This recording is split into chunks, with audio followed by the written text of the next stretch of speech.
et dont les journaux The Pro Resto, The Pro Snack, The Pro Collectif sont partenaires de Food Hotel Tech. Et j'ai donc le plaisir d'être le modérateur de cette table ronde qui va nous occuper pendant 45 minutes sur la thématique « La tech au service de la gestion d'un restaurant, quels outils et comment les mettre en œuvre ». Alors pourquoi la tech dans la gestion d'un restaurant ? Pour gagner en productivité, en efficacité, pour gagner du temps et pouvoir se consacrer davantage à son métier de restaurateur et donc à ses clients.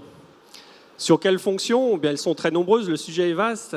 Sur les réservations, sur l'encaissement, la comptabilité, les ressources humaines, la data et son exploitation, et aussi dans des fonctions plus proches du client, les sites internet et les réseaux sociaux, la commande en ligne.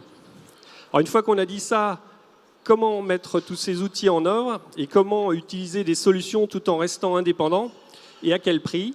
C'est ce que vont nous expliquer dans quelques instants nos différents intervenants.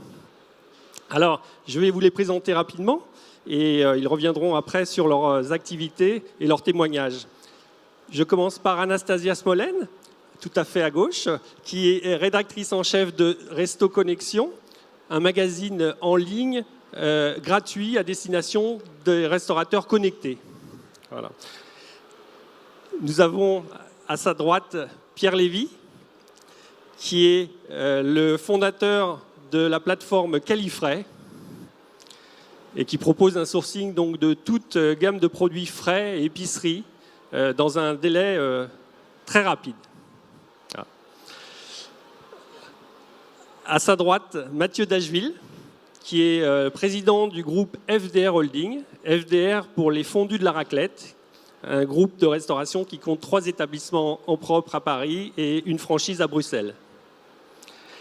Et puis enfin, Amable Jérôme Doria, qui est président de la commission sociale du GNI et propriétaire exploitant de 3 restaurants sur Paris et qui est particulièrement en alerte sur les différentes questions liées à la digitalisation en restauration. Alors pour introduire le débat, on va présenter quelques chiffres et je vais passer la parole à Anastasia Smolen, parce qu'au sein de Resto Connexion, vous êtes en alerte, en vigie sur pas mal d'informations sur le digital dans la restauration. Est-ce que vous pouvez nous brosser un petit décor des outils tech en restauration ?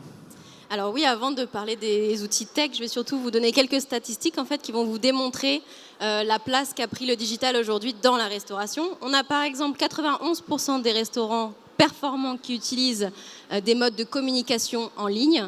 On a 8 établissements sur 10 qui utilisent le digital, au moins un outil digital dans leur restaurant. On a 32% des restaurateurs qui utilisent au moins une solution RH digitale. 34% qui utilisent des outils de gestion et de pilotage de leur activité, que ce soit pour le RH ou la comptabilité. 34% qui utilisent une solution pour la gestion des stocks. Et 53% des établissements indépendants qui proposent de la vente en emporté, donc click and collect, commande en ligne, etc. Côté consommateur, c'est encore plus parce qu'on a 72% des Français qui utilisent des solutions digitales. Par exemple, la réservation en ligne, 49% d'entre eux. Les réseaux sociaux à fond, forcément, surtout les millennials. On a les applications de livraison de repas, tout le monde les connaît. On a aussi des applications de click and collect et de commande en ligne. Et plus de 8 Français sur 10 consultent, comme vous le savez, Internet pour choisir le restaurant qui répond à leurs attentes. Et surtout, 7% sur 10 qui consultent les sites d'avis pour choisir leur restaurant. Et on ne parle pas des 40% des consommateurs qui choisissent un restaurant via des avis Facebook ou des recommandations Facebook via des groupes ou des forums. Donc c'est beaucoup de clients et donc d'acquisition de leads pour vous qui utilisent les outils digitaux, et il faut se mettre à la page et utiliser au moins une de ces solutions. Après, il y a le front-end et le back-end. Moi, c'est plus le front-end et je vais laisser mes collègues débattre sur le back-end. Alors, 34% donc, des restaurateurs utilisent des outils de gestion et de pilotage de leur activité. Alors, est-ce que nos restaurateurs se reconnaissent dans ces chiffres ? Jérôme ? Alors, effectivement, moi, je suis restaurateur. Je voulais rajouter 2 chiffres. Il y a 100% des restaurateurs qui ont un cerveau et 100% des clients de nos restaurants qui ont un cerveau. Très important parce que la digitalisation, c'est bien, mais il faut des personnes pour s'en servir, il faut des personnes pour servir les clients. Et aujourd'hui, c'est un outil fabuleux pour pouvoir gagner du temps, mais c'est des choses qu'on faisait déjà avant. Voilà. Tout ce qui est digitalisé aujourd'hui était déjà en place avant, les idées existaient. Il fallait beaucoup plus de temps pour trier les factures, beaucoup plus de temps pour organiser les réservations, etc., etc.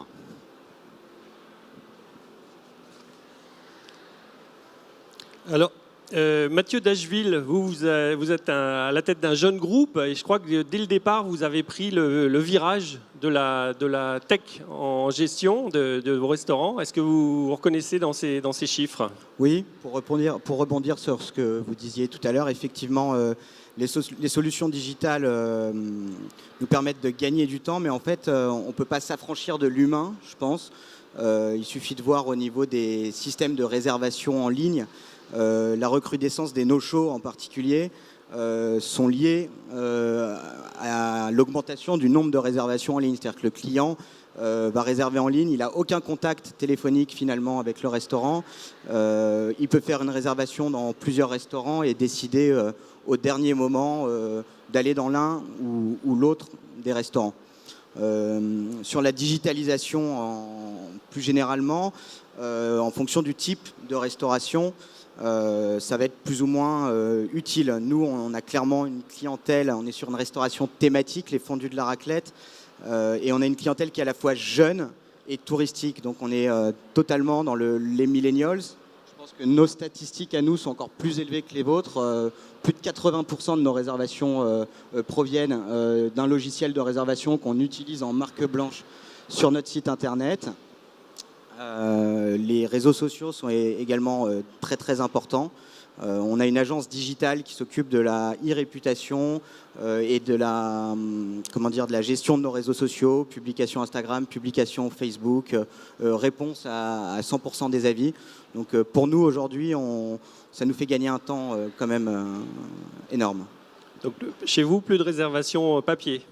Si, on répond toujours au téléphone, mais ça représente, je vous dis, à peine 15% des réservations qu'on prend. Pour le reste, ça vient de notre site internet. Il faut dire qu'on dit sur nos répondeurs téléphoniques que les réservations se font sur notre site internet et du coup, évidemment, les gens s'y bousculent.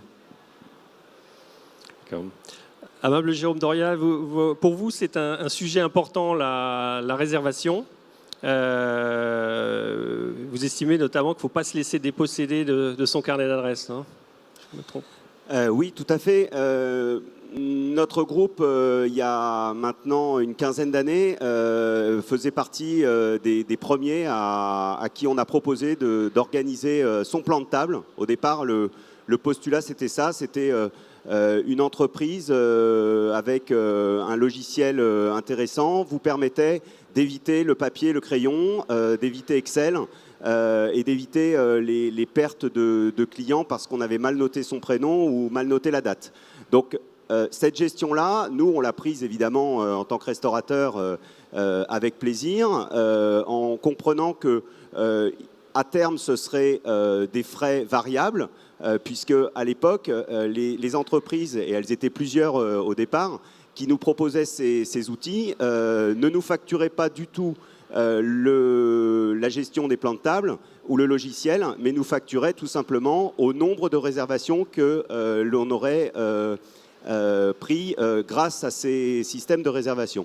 Donc bien vite, notre taux de réservation par téléphone est passé de 85% à peut-être 15 ou 20%, et avec évidemment les masses salariales que cela engendrait, ressources que l'on a mis après en plus dans la salle, toujours pour prolonger la discussion sur l'humain. C'est bien de gagner du temps avec les outils digitaux, mais c'est bien aussi d'utiliser ce temps pour prendre soin du client qui vient pas dans nos établissements pour faire mumuse avec des tablettes, mais pour manger et pour passer une expérience avec des humains. Voilà. Donc, pourquoi effectivement Jean-Charles parle de de gros intérêt pour ce qui se passe dans le monde de la réservation, parce qu'à l'époque où je remplissais mon plan de table, il y a 15 ans, avec des noms de clients, c'était mes clients. Aujourd'hui, quel que soit le système de réservation, à partir du moment où il y a un annuaire qui regroupe les restaurants qui prennent des réservations, vous connaissez tous ces annuaires à travers le monde, vous avez une clientèle qui a accès non plus au site d'un restaurant qu'il a choisi, mais à un annuaire qui regroupe tous les restaurants qui existent en France, en Europe ou dans le monde. Donc à partir du moment où ce système de réservation ne propose pas des tables pour tous les restaurants, le client qui va aller y chercher une table d'un restaurant précis peut être finalement orienté vers un autre restaurant. Ce n'est pas le but. C'est pas le but. Quand vous tapez le nom d'un restaurant, je ne ferai pas de pub pour les miens, mais parlons de la Tour d'Argent par exemple. Quand vous tapez la Tour d'Argent sur Internet, que Google le prend en charge et vous propose un certain nombre de sites référencés qui payent beaucoup sur Google pour être en première page, et quand vous cliquez sur un des premiers liens, vous vous attendez à tomber sur la Tour d'Argent. Si la Tour d'Argent n'a pas d'accord ou n'a pas d'allotement laissé sur les systèmes de réservation, au final, vous allez arriver sur une proposition d'un autre restaurant qui aura de la place ce soir-là, mais qui ne sera pas la Tour d'Argent. Voilà. Donc c'est pour ça que mon intérêt pour ces plateformes, il est énorme parce que c'est une partie de ma clientèle qui utilise ces process, mais c'est aussi un danger que ces clients qui vous appartenaient, si on n'en prend pas soin, si on ne les fidélise pas pour nos établissements, on risque de se les faire récupérer par des plateformes qui, eux, sauront gérer la data. Je crois que c'est un sujet d'après. Oui, tout à fait. Si on rebondit sur l'actualité de ces jours-ci, avec l'intégration récente de ZenChef et de Guest Online dans Google Réserve, est-ce que vous pensez que c'est de nature à permettre aux restaurateurs de reprendre la main un petit peu ?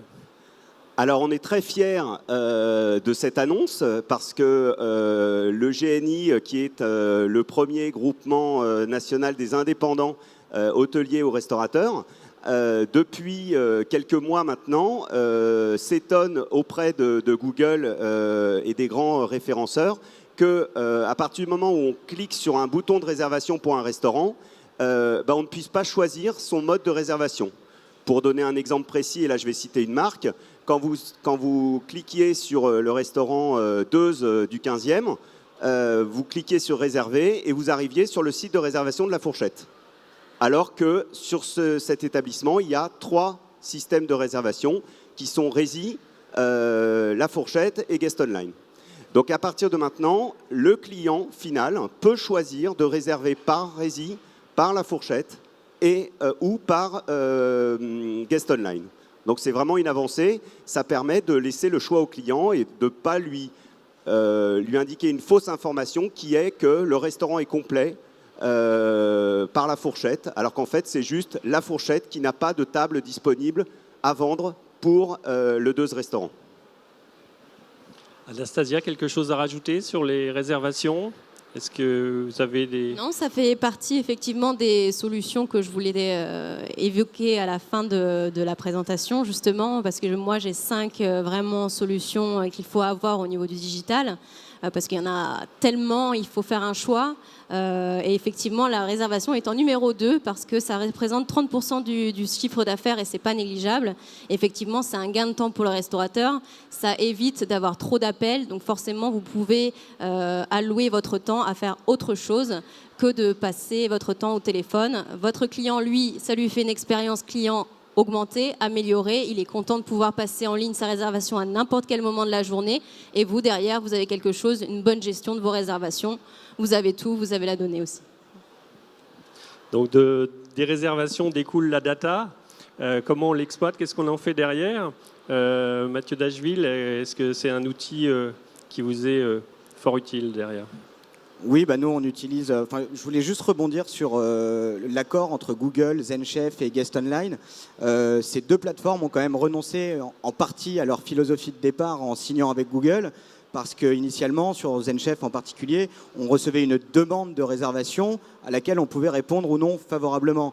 Alors qu'avec le deal qu'ils ont passé avec Google, lorsqu'un client vous trouve sur Google et qui réserve via ZenChef sur Google, la réservation est confirmée automatiquement. Et c'est plus du tout le même mode de fonctionnement pour les restaurants qui avaient l'habitude de traiter eux-mêmes les demandes de réservation. En fait, ils ont ouvert le cahier de réservation des restaurants aux gens qui réservent via Google. Et ça représente quand même une différence significative, de mon sens. La data, oui. Nous, on l'utilise. Typiquement, ça fait 4 ans qu'on utilise des outils de réservation en ligne. Donc, pour les clients qui souhaitent qui refusent pas que leurs données soient utilisées, puisque maintenant avec les nouvelles législations ils peuvent le faire. On a un fichier client de plusieurs dizaines de milliers de noms avec des adresses mail, des numéros de téléphone qu'on utilise évidemment pour envoyer des newsletters, des campagnes SMS et ce genre de choses. Vous également. Oui, je voudrais pas monopoliser la parole, mais juste pour indiquer que, comme je disais tout à l'heure, 100% de toutes les personnes dont on a parlé tout à l'heure ont un cerveau. Pourquoi je dis ça? Parce qu'aujourd'hui, la data, on ne l'a pas inventée, elle existe. Elle est juste pas facile à utiliser parce que c'est des listes, vous parliez de milliers de noms, de prénoms, d'adresses, et pourquoi pas de façons de consommer. Moi, j'ai appris à l'école hôtelière que tous les hôtels devaient avoir un Cardex. Un Cardex, c'est ni plus ni moins que ce client, Monsieur X, dort à gauche dans son lit, boit telle eau pétillante et généralement boit plutôt du Bordeaux et mange plutôt du poulet. Bon, toutes ces informations, on les a. Aujourd'hui, nous, restaurateurs, dans la caisse, on a toutes ces informations. On a les tickets moyens, on a les dépenses clients. Vous parliez tout à l'heure de choisir entre 2 réservations ou d'avoir, avant que Google prenne la main, la possibilité de choisir entre 2 réservations. S'il y a des restaurateurs dans la salle, entre 2 réservations, une de 3 et une de 2. Une de 3 où il y a un enfant et une de 2 où il y a un type qui, la dernière fois qu'il est venu, l'année dernière, a pris une bouteille de Bordeaux à 350 €, je pense que tout le monde sait quelle table on va choisir. En l'occurrence, ces informations, on les a, mais on ne les utilise pas. Donc vous avez des plateformes, dont c'est le métier, qui vont, par un autre biais, vous proposer de vous installer négligemment vos réservations sur la caisse enregistreuse, ce qui va vous permettre, vous, de gérer à la fois les réservations et l'ouverture des tables et le paiement. C'est très utile pour le restaurateur. Maintenant, qu'est-ce que gagne la plateforme? Toute l'information que je viens d'énumérer. Alors que chaque restaurateur a la possibilité d'utiliser cette réservation, ces informations, cette data. Je vais vous donner juste un exemple. On a fait un petit concours la semaine dernière. Quand vous réservez par Guest Online dans un de mes restaurants, par le bouton réserver Facebook, vous avez automatiquement accès au compte Facebook de visu de la personne qui a réservé. Donc vous avez sa photo, vous savez pourquoi il est bronzé, parce qu'il a été en vacances, vous savez même où il a été, ce qu'il a mangé, et je vous passe les nombreuses photos et ses loisirs, etc. Donc il n'y a plus qu'un pas à lui dire bonjour monsieur Untel, votre voyage s'est bien passé, on est content de vous revoir après 3 semaines de vacances. Après, ça pose des problèmes moraux et d'éthique qui sont à voir, mais cette data, on l'a. Donc ne nous la laissons pas piquer, utilisons-la avant que d'autres ne l'utilisent. Oui, si je peux me permettre de rajouter, effectivement, je suis allé une fois dans un restaurant et en y retournant quelques années plus tard, en fait, directement en entrant dans le restaurant, on m'a proposé en fait le cocktail précis que j'avais goûté, que j'avais apprécié du restaurant. Et c'est un exemple type de ce qui est possible de faire et qui existe déjà. Donc effectivement, moi je peux qu'inciter à se tourner vers l'utilisation de la data, enfin de l'utiliser correctement. Je ne suis pas allé jusqu'à avoir des informations sur mes propres vacances, mais disons que sur mes goûts dans un restaurant, c'est vrai que c'est très agréable en tant que consommateur d'avoir quelqu'un qui prend soin de soi, et ça permet de découvrir une nouvelle expérience dans un restaurant. Merci Pierre Lévy. Et gardez le micro d'ailleurs, parce que nous allons parler maintenant des approvisionnements. Et donc, vous proposez une façon simple de s'approvisionner en ligne, en tout en un, une commande, une facture, une livraison. Expliquez-nous un petit peu votre outil. Oui, tout à fait. Alors en fait, donc moi j'ai cofondé Califray il y a 4 ans et demi. On a réalisé que pour les restaurateurs, c'était complexe de s'approvisionner en produits alimentaires frais. Et on a créé une solution en ligne qui permet de commander tout type de produits, de la viande, du poisson, des fruits et légumes, de la crèmerie, et de livrer les restaurateurs de la veille pour le lendemain, le tout dans leur cuisine avec une seule facture, une seule livraison et un seul interlocuteur. Donc l'objectif, c'est vraiment de simplifier la vie des restaurateurs avec l'agilité que peut avoir une jeune entreprise et une grande sélection de produits et un service, je veux dire, personnalisé. Parce que si on a fait le choix d'informatiser les tâches, disons, les plus faciles et les plus communes, c'est pour pouvoir nous dégager du temps et passer du temps avec nos clients comme vous pouvez le faire. Donc du coup, de la même façon que vous allez gagner du temps sur le temps de réservation, et donc vous allez permettre de passer plus de temps en salle, et bien nous, on va gagner du temps sur la prise de commande qui est faite uniquement en ligne sur notre interface, et du coup passer plus de temps avec vous, nos clients, pour vous aider à vous recommander des produits et vous aider dans la création de vos cartes, par exemple. Alors pour l'instant, vous êtes présent sur Paris, mais vous avez des projets de développement dès cette année, je crois. Oui, effectivement. Alors, on a décidé en fait de s'ouvrir petit à petit, tout simplement pour des raisons logistiques. On a le souhait d'avoir un maillage assez serré pour pouvoir livrer à l'heure les restaurants, parce que je sais que c'est la priorité des restaurateurs. Mais effectivement, d'ici fin d'année, peut-être début d'année prochaine, on pense pouvoir s'ouvrir dans d'autres grandes villes en France. Alors, je crois que vous avez aussi un projet de développement de services, c'est ça?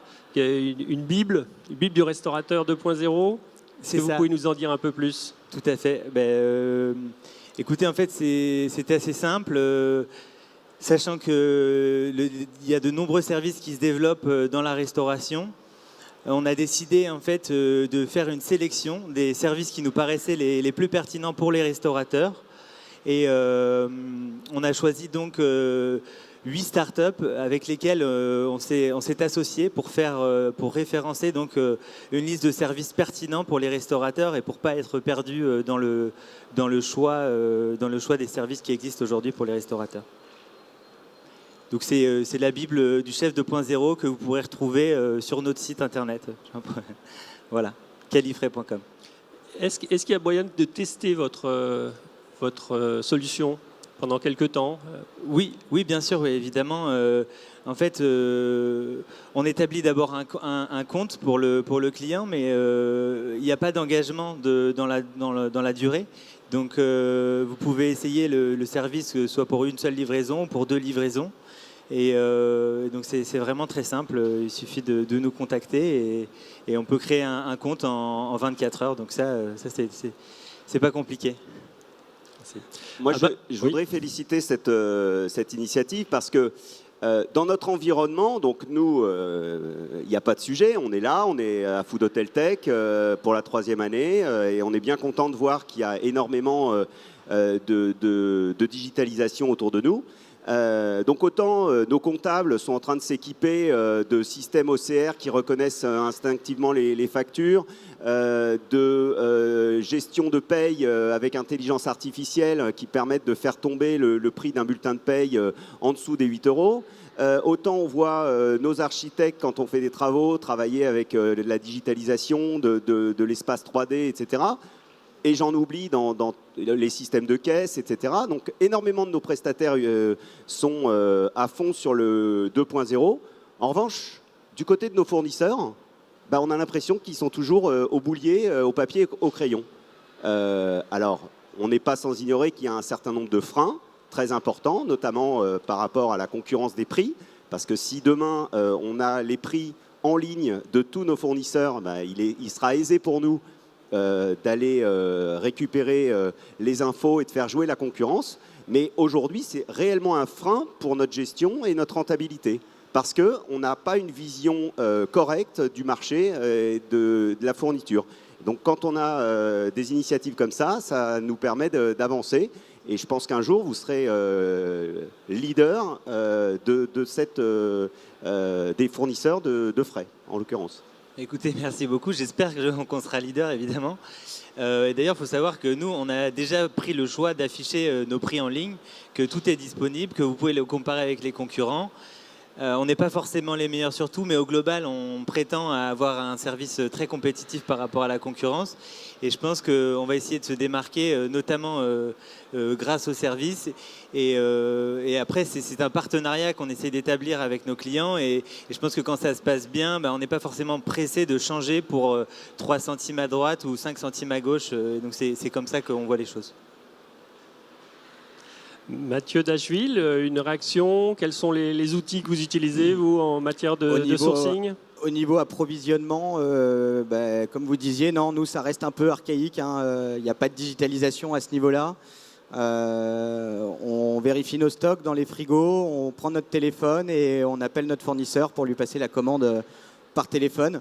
Bon, au niveau facturation, c'est pas toujours très transparent. C'est vrai que les prix changent souvent. Enfin, pour les produits frais, les produits de saison, c'est normal. Non, on les reçoit encore par fax le matin.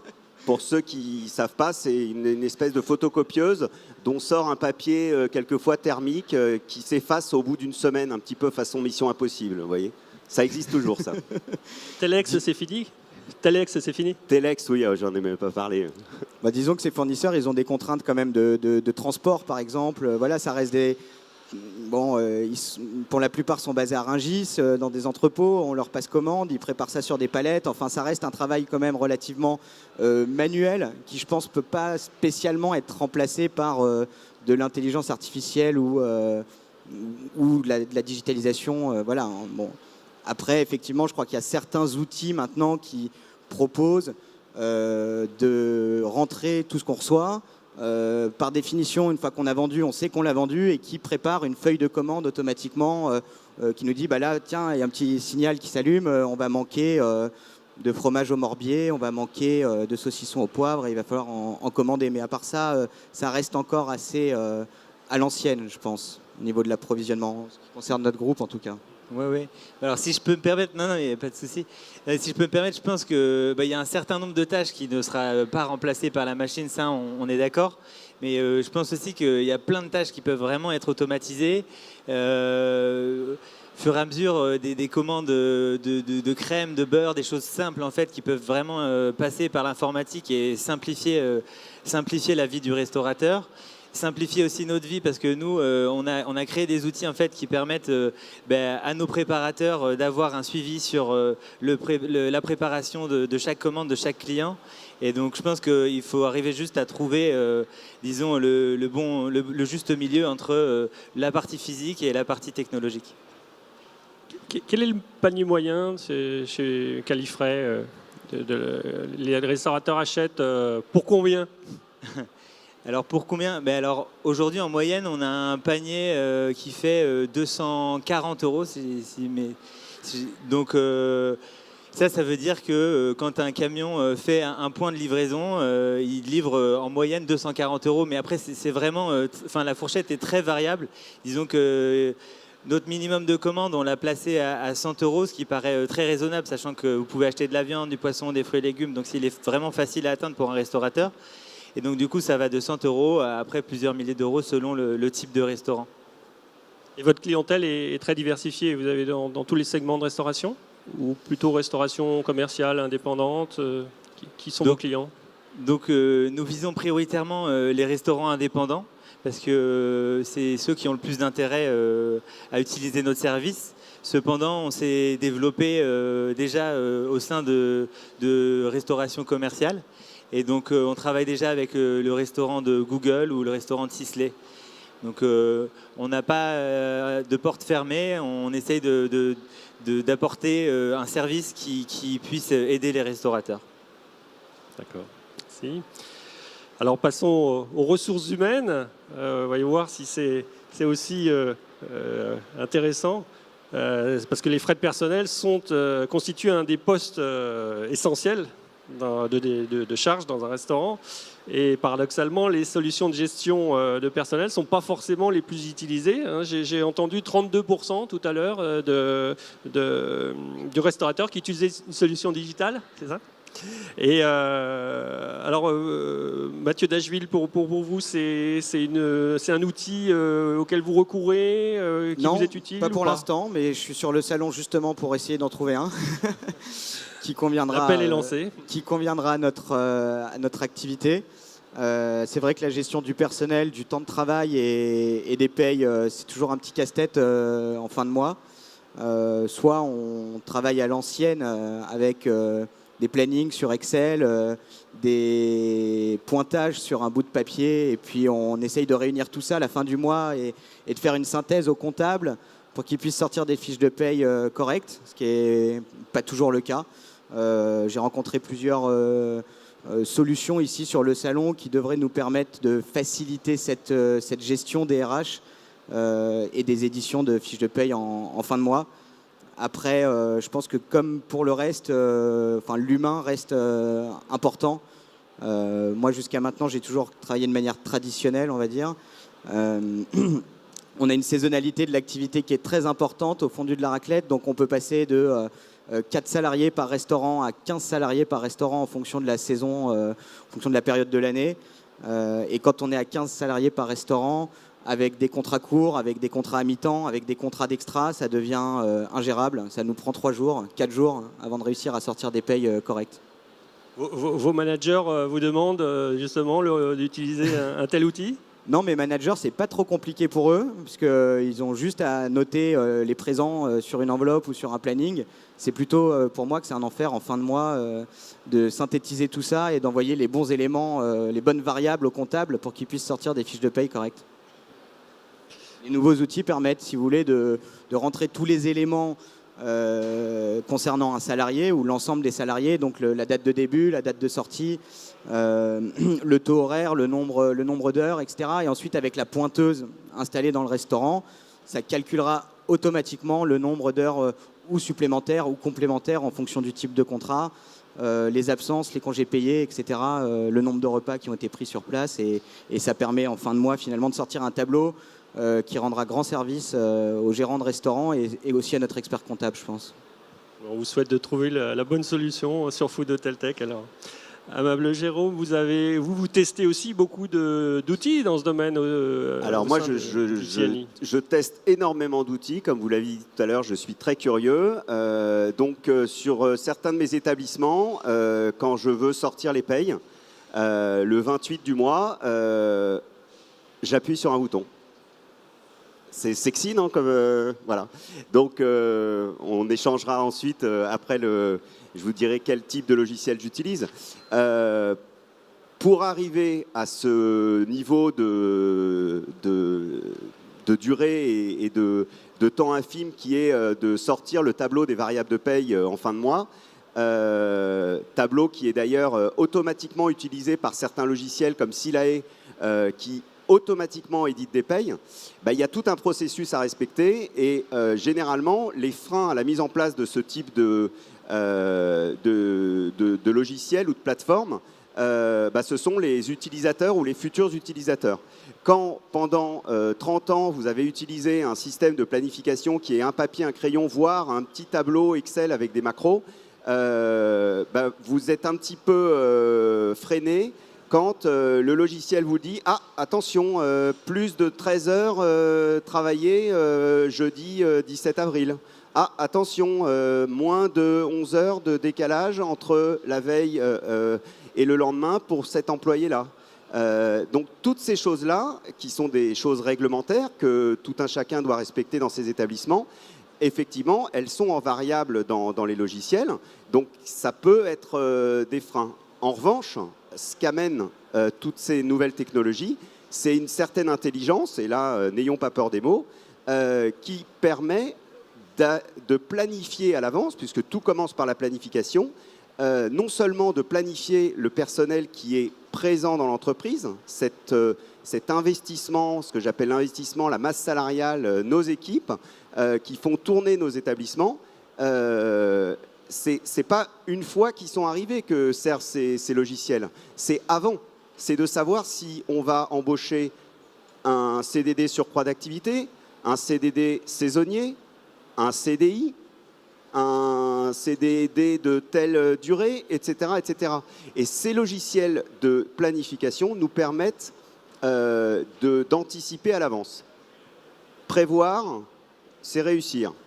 Je fais un petit raccourci, mais pour moi, le secret de la réussite aujourd'hui, avec quelquefois plus de 40% de masse salariale dans nos établissements, c'est d'arriver à maîtriser cette masse et à maîtriser nos charges salariales. Le dernier point, c'est, je parlais tout à l'heure d'intelligence, moi j'ai testé une solution qui m'a vraiment étonné, c'est peut-être le système qui m'a le plus étonné cette année.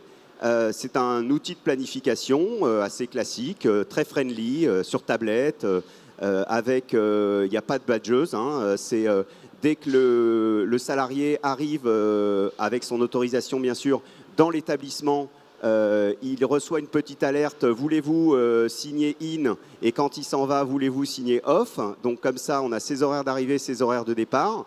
Il n'y a plus besoin de remplir les feuilles de présence, elles se signent électroniquement, automatiquement. Mais ce n'est pas là qu'est le progrès. Le progrès, c'est qu'on a laissé une certaine autonomie à certains groupes de salariés de choisir, d'échanger leurs horaires avec d'autres. Le cas que j'ai vu, c'est un restaurant de viande qui avait une dizaine de cuisiniers de même niveau et échelon en cuisine, à qui on a donné la possibilité d'échanger leurs horaires à périmètre égal. Donc, il a été fait un planning sur 5 jours avec 2 coupures et 3 continues. Ça parle aux restaurateurs qui sont là. Au bout de 2 mois, certains avaient décidé de travailler 3 jours, de se reposer 4 jours, de retravailler 5 jours, de se reposer 2 jours, etc. Tout ça dans le respect de la législation. D'autres avaient décidé de faire 4 coupures, et puis de se reposer une journée, puis de faire 4 continues, etc.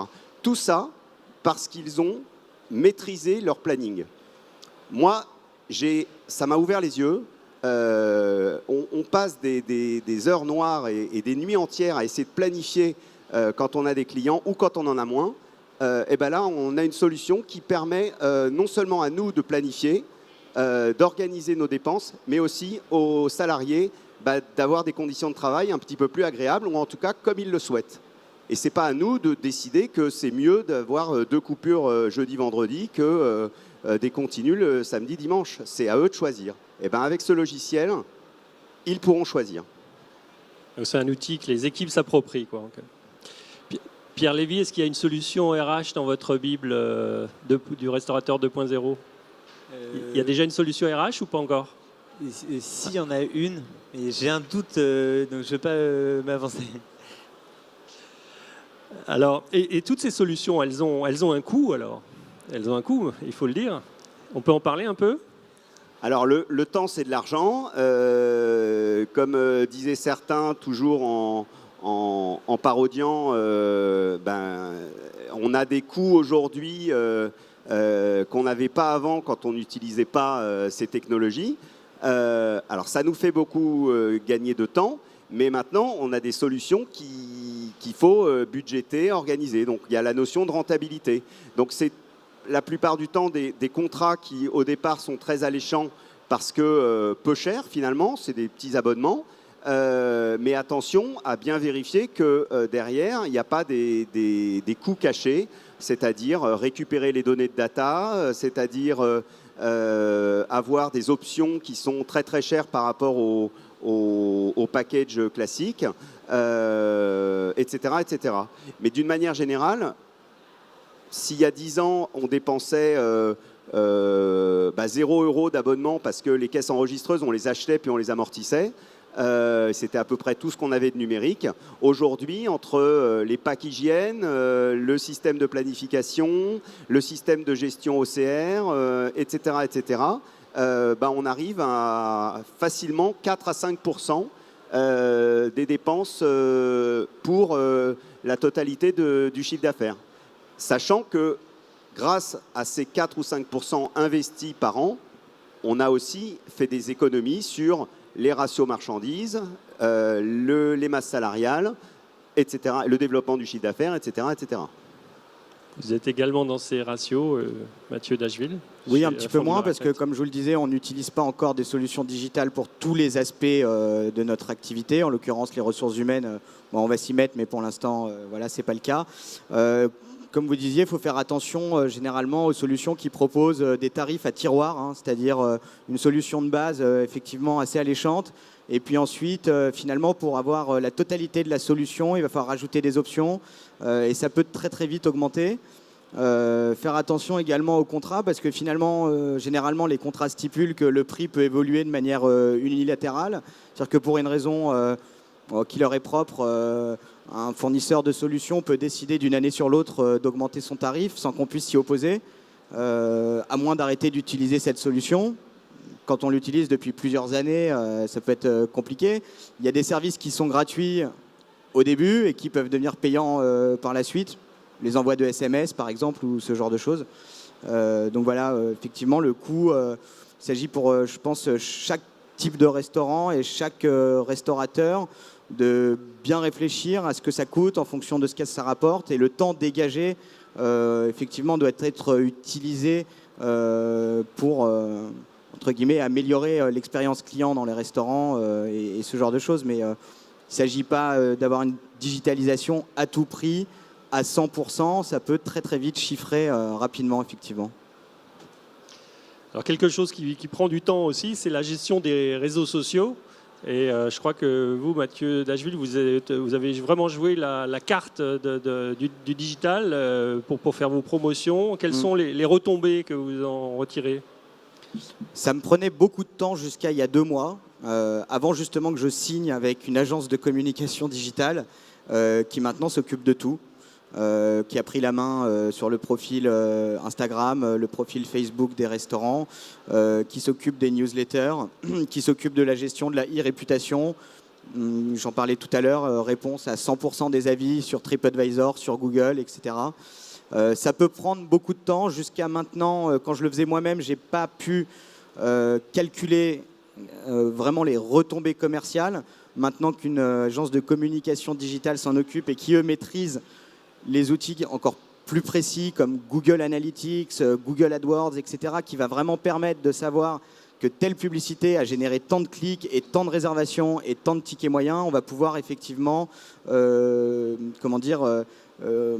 avoir un retour sur l'investissement. Voilà, si on a dépensé 20 € en publicité sur Facebook, on va pouvoir savoir exactement combien de chiffre d'affaires ça a généré pour le restaurant, et ça, c'est assez intéressant.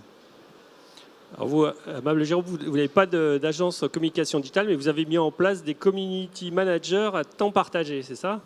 Tout à fait, tout à fait. Juste un petit mot sur les agences de communication. On rêve d'avoir pour tous ces communications, ces messages, ces promotions, ces offres, son activité. On rêve d'avoir effectivement quelqu'un qui va aller regarder un petit peu la réputation et essayer de l'améliorer au mieux et de développer par de la publicité sur Facebook ou autre.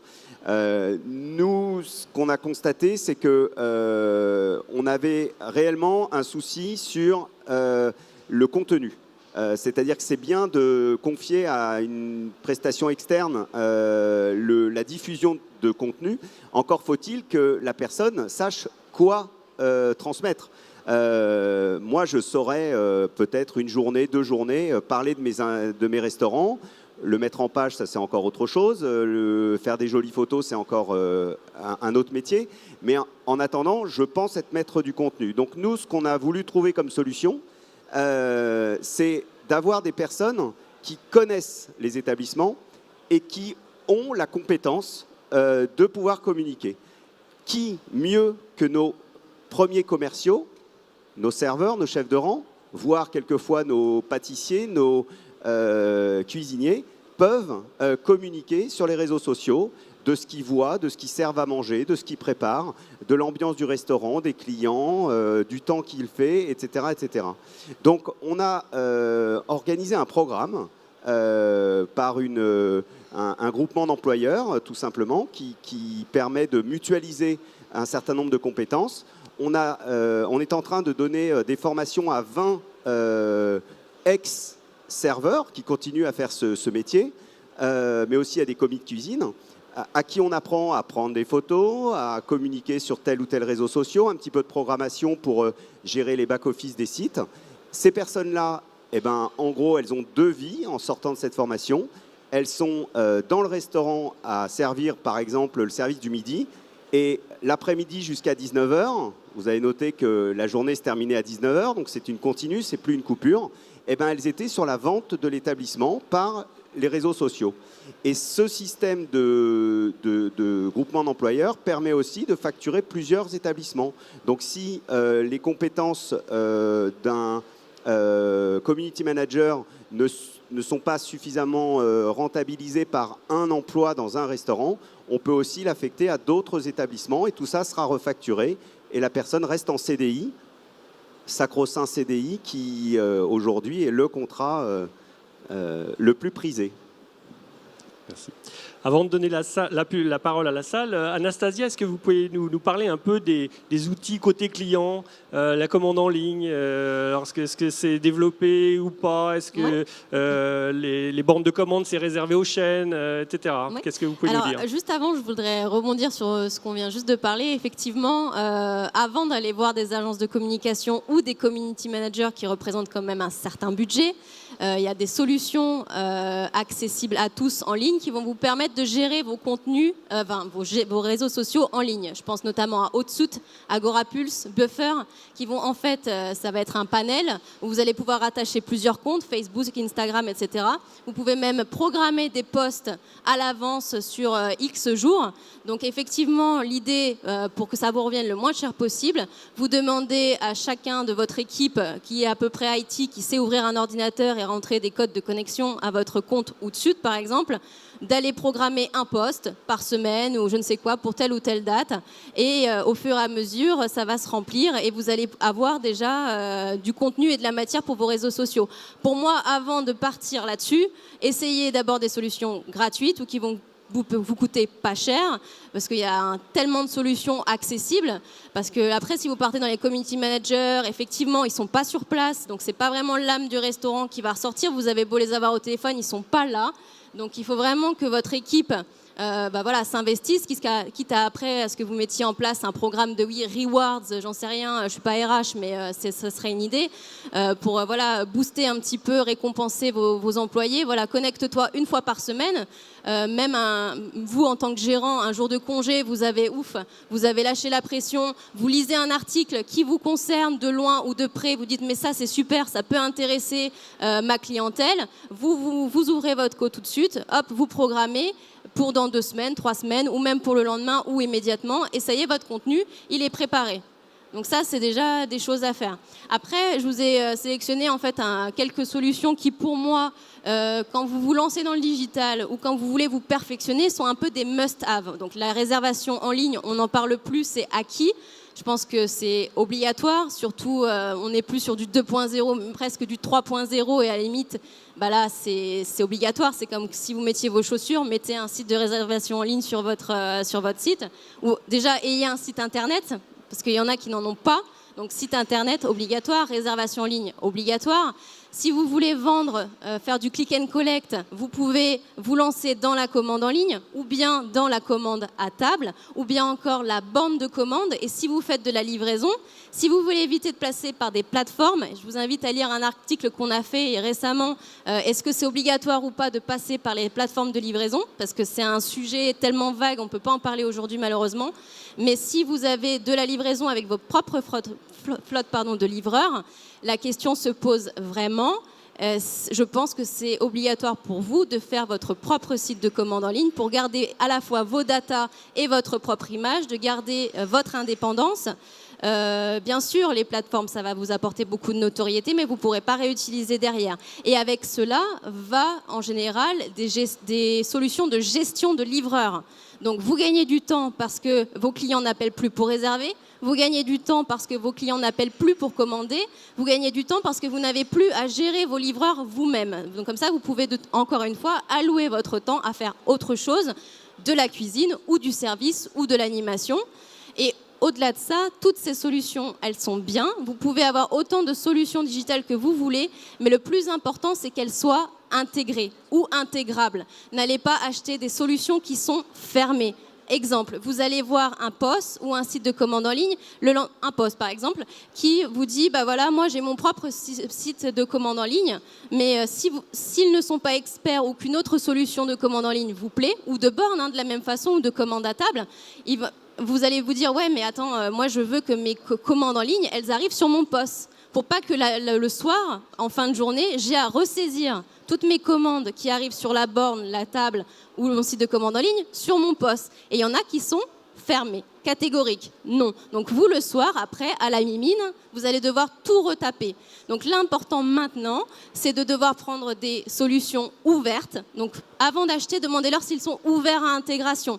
Est-ce que oui, vous disposez d'une API ouverte? Est-ce que si jamais un jour j'ai envie d'intégrer plusieurs solutions digitales entre elles, c'est possible? Non, vous oubliez, vous passez votre tour. Sinon, au bout d'un moment, vous allez être bloqué. Il y a beaucoup de solutions au niveau de l'intégration qui vont émerger bientôt. Souvent, c'est ce qu'on appelle des hubs. Donc les hubs, c'est souvent des grandes API, d'accord, où plusieurs applications peuvent se connecter. Dans ces cas-là, si vous accédez au hub, vous pouvez accéder à toutes les autres solutions qui sont connectées à ce hub. Et là, vous avez un panel de choix. Vous savez qu'à partir du moment où votre client passe commande en ligne, la commande va arriver sur votre POS, rien à saisir. Et même encore mieux, la commande va partir, sur votre solution de gestion de livreur, tout seul. Rien à faire, pas de clic. C'est tout l'avantage de l'intégration. Et le futur, c'est ça. Merci Anastasia. Je crois que ce sera le mot de la fin. Et on vient de m'informer que nous avions légèrement empiété sur la conférence suivante. Donc je vous invite à poser vos questions à nos intervenants à l'extérieur de la salle. Et nous vous remercions tous pour votre assistance au long de cette table ronde. Merci à tous. Merci.